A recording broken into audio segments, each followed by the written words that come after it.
ön tərəfdən cinsiyyətliyə heç müraciəti yoxdur. Xatırladım ki, başlamadan öncə hicamanı mütəxəssislərə həvalə edin. Qeyri-peşəkara həvalə etməyin.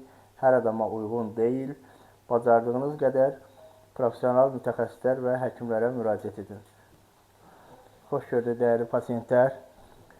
Son günlər ən çox müraciət edilən, hicamaya ən çox müraciət edilən problemlərdən biri də prostat problemidir, cinsi zəiflikdir.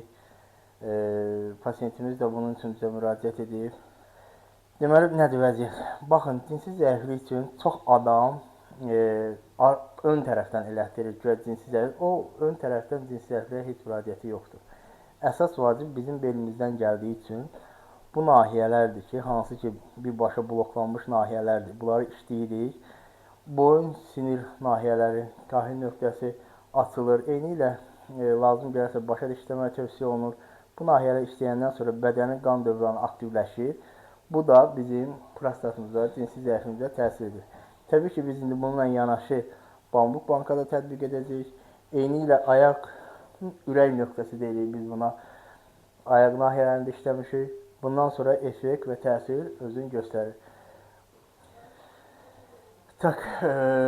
Bankalara tətbiq etdikdən sonra kəsikləri atdıq təkrar pasientimizin üzərinə. Bambuk bankaları bu tərəfə az işlədik, çünki banka sayı çoxdur üzərində.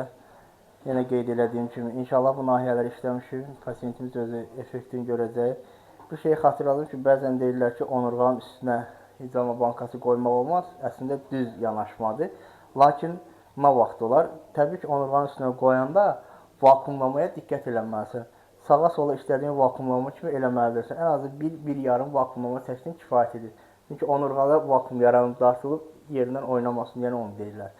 Belə, yəni bunlar əlkaid nöqtələrdir, blok nöqtələrdir, ana nöqtələrdir. Bunlar zaten onurğanın üzərindədir.